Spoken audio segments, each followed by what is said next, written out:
Hello everyone, and welcome to what will be part 2 of replacing the CRT in my DDR machine with an LCD monitor.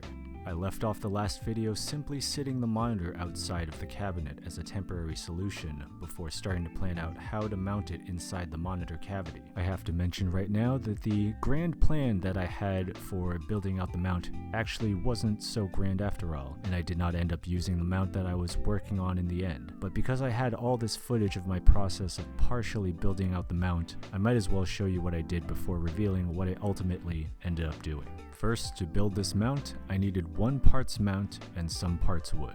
For the mount, I grabbed a very basic monitor mount off of Amazon. No rotation features at all, just does its one job of mounting. For the wood, I fortunately had some scrap wood laying around, so I grabbed a longish plank and a decently sized board to affix the mount on. I needed a way to cut the wood to size. Also fortunately, I had an orbital jigsaw that I had bought a long time ago that I had not opened.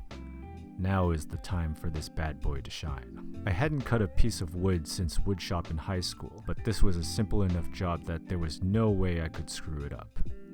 So I thought. With my well-guesstimated measurements, I needed my planks and decently sized board to be about 2 feet in length. The plank was 3.5 inches in width, which turned out to be a perfect size. Next is measuring and cutting up my some parts wood to size.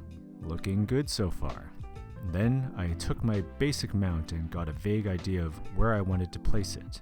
Somewhere exactly to the center as possible. I took the unused scrap piece of plank that got cut off from the other planks to put it behind my decently sized board as a way to thicken and reinforce the area where I wanted to affix the mount. I drilled pilot holes and hammered in the anchors that came with the mount. Whoops. I forgot to reposition my board and accidentally drilled into my workbench.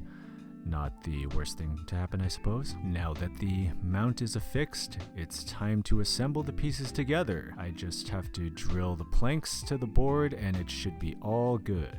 Except it wasn't good at all. The problem now is that the planks and the monitor would get in the way of each other if I set it up the way I had planned, and putting the planks on the other side wouldn't let the monitor fit into the cabinet. And at this time, it is the very moment I realized that sometimes the simplest solution is the best solution.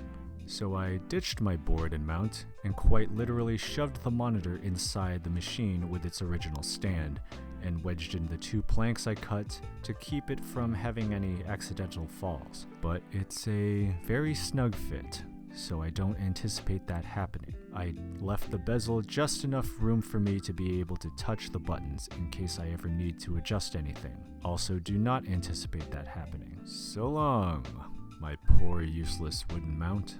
Now that the new monitor is inside, I put the glass and bezel back on the front of the monitor cavity to really finally finish the job. If you look closely enough, you can sort of see the monitor's bezel and the branding logo. Though at a quick glance or while playing the game, you probably wouldn't ever notice. Overall, it's looking pretty clean. Simply clean. As always, thank you for watching. Please hit like if you enjoyed this video, and consider subscribing to my channel if you would like to keep yourself up to date with more of my content. I'll see you all next time.